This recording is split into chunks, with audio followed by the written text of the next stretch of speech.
I know you shot this in, I think, 17 days. So Yes. I'm curious to begin with. Obviously, working with Chloe as Tom and Beth Ann and having to create that dynamic as father and daughter. What was that like for you, given how quick the turnaround on this project was? Well, so um, Chloe and I prepped for the movie. I guess if you figure that we shot it in 3 weeks, we spent twice that amount of time preparing, she and I. Once we cast her, Henry was in Ohio, and before I went out there to work with him setting the movie up, Chloe and I did 6 weeks of intensive Krav Maga training as a way of getting to know each other and bonding while also being responsible to that segment of the movie where I'm training her to fight. Mm. Uh, and we would regularly go to our training and then have lunch afterwards. And we just developed simultaneously, because of the age disparity, uh, a a sort of surrogate father-daughter relationship, but also because she was going to be acting opposite me, and you're not more important than your scene partner. Uh, a relationship as peers. Even though this was her first movie, it was important that she feel she had her space as an equal, and she's merits that because of her talent, but also her decency and her work ethic. She's just an extraordinary actress, and Henry and I were blessed beyond words to be able to work with her on what's her first movie. Yeah, it's an incredible performance from her and yourself as well. And I know as well as those time constraints, you're shooting down in Ohio in the winter. So does that present a lot of challenges for you? Or do you take something like that and feed it into the performance you're given? Well, that's the beauty of doing movies. Some of the effects movies that I've done, and I've certainly done plenty of those, where you're acting in front of a green screen aside. When you're doing films like Asleep in My Palm, so particularly indie films, the you're acting in practical locations. There's no stage work, and when you're acting outdoors, that's the weather, and that's the weather being depicted in the movie. And I tend to look at that, even though it's can be incredibly uncomfortable. I tend to look at that as an advantage, and it's one to be embraced on all levels, because when your character is cold, you're cold. You're actually cold, and movies are all about um, capturing truths when and while they're happening. That's the magic of a good film performance. Is you're watching somebody uh, experience or work their way through a moment in real time, and it's put there on the screen in front of you, captured by a camera.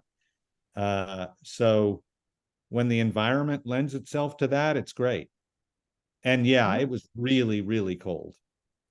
Yeah, I can imagine it. I'm sure a lot of people are going to be talking about that Chicken Little monologue, but I think beyond just obviously the fun of that scene in some ways and hearing the way Tom tells that story, I think it says a lot about his relationship with Beth Ann. So how important was that for you to use a scene like that to maybe introduce the audience to what this relationship is like between the two of them?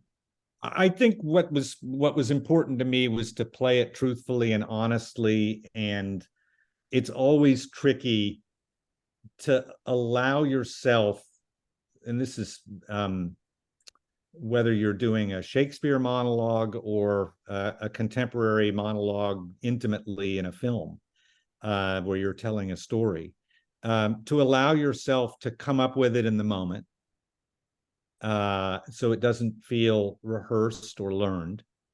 And in doing so, to allow yourself to be surprised. by what you're saying, and to stop and laugh at something that you said almost unexpectedly. And so it was important for Henry and me, Henry, the director, also my son, to find when those moments happened and get them on screen. And then working with a scene partner who was open and responsive to that. And you couldn't come up with a better one than Chloe Kerwin. Yeah, for sure. And mentioning Henry there, this is a fantastic debut for him as the writer and director on a feature.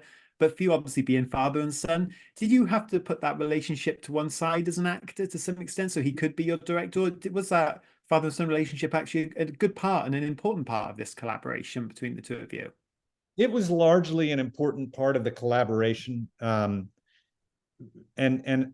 my attitude was exploit it when it can be useful, and abrogate that aspect of our relationship when it's going to get in the way. How could it be useful? You know, I knew this story as refracted through Henry and as having been generated by Henry, both. So both him as a writer, that's the generative part, and the refraction of, you know, how he's going to see it as a director and what it is he's going to want better than anybody, because I raised the kid and we're incredibly close. And and so, you know, I just felt like, okay, you have a really sensitive understanding of what it is he's after. Use that. It's going to make you better for him. And then in terms of what I needed to remove is any residue of being the boss as his father, because that's not really interesting coming from an actor.